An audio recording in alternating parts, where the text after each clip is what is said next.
We don't have any smoothie recipes to start making yet, but to start with, that isn't going to matter. Instead, we're going to look at the basics that apply to any smoothie. Because really, you don't necessarily need a recipe. There's nothing wrong with just experimenting with different combinations of fruits and vegetables and tweaking the ratios to find things you like.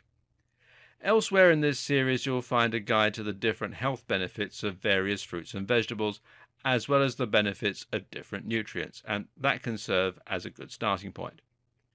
But to get creative, you need to know the basic rules that will apply regardless of your ingredients.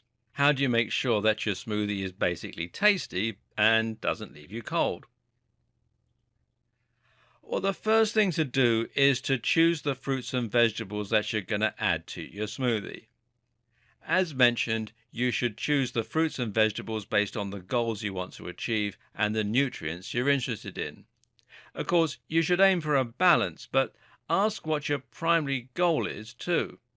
Is this a fat-burning smoothie, an energy smoothie, or a fiber-packed smoothie? Think too about the sugar content and acidity. Something like a banana or an avocado will be much less sugary than something like an orange or a mango.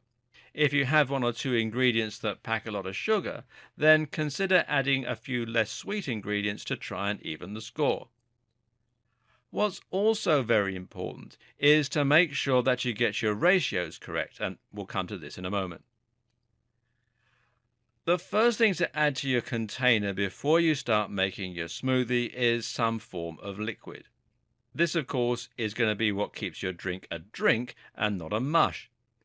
What's also important, though, is that you think about how much liquid you want and what type of liquid you're going to use. The most common choice of liquid will be water. However, it's also fairly common to use milk, which comes packed with its own nutrients, or to use fruit juices. It's also normal to use 1 to 2 cups for one person's worth of smoothie.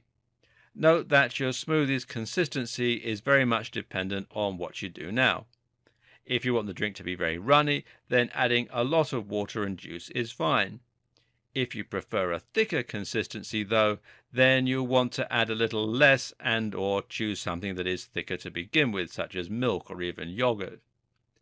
Whether you prefer your drink to be runny or thick is entirely a matter of preference and might also vary depending on the recipe and the goal. Common liquids you can use for delicious smoothies include water, almond milk, coconut milk, coconut water, organic fruit juice, freshly squeezed juice, kefir, tea, or yogurt. Have fun and experiment. The next thing to think about is your base texture, and often just referred to as the base. This is what's going to provide the body of your smoothie and give it a thick consistency so that it is a smoothie and not a juice. The aim here is to pick something which has a thicker consistency itself, and that usually means something along the lines of bananas, mangoes, pears, peaches, or avocados. Yogurt, or yogurt as it's also pronounced, also works well, as do nut butters like peanut butter. Coconut meat, chia seeds, ice, frozen fruit, or even cream, although this last option is not quite so healthy, are also things that you might want to consider. Good bases include bananas, mangoes, pears, peanut butter, avocado, yogurt, frozen fruit, peaches, apples, plums, or melon. The next thing to do is to insert the additional fruits and or vegetables in the necessary ratios. You've already set them aside, now you need to choose the specific quantities and add them in. For example, if you're going to make a green smoothie, you'll probably be adding spinach, kale, beet greens, dandelions, lettuce, broccoli, cauliflower, etc. For juicy ones, you'll likely have things like berries, oranges, apples, and so on. You already have your base, and this is going to give the most flavor to begin with.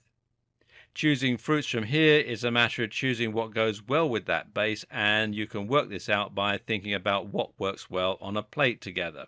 For example, a great dessert is to have berries with yogurt, and for that reason you can get the same delicious effect by adding berries to a yogurt base. This will give you a ton of antioxidants, while the yogurt in particular will help you to get digestive benefits, and we'll talk more about this in a subsequent video. Conversely, strawberries are known to go very well with bananas. Likewise, mangoes and orange is a great mix.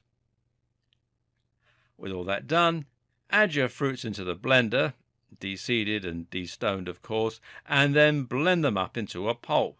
You can always add more water at this point if you decide it needs it. Remember to keep your hand over the lid though.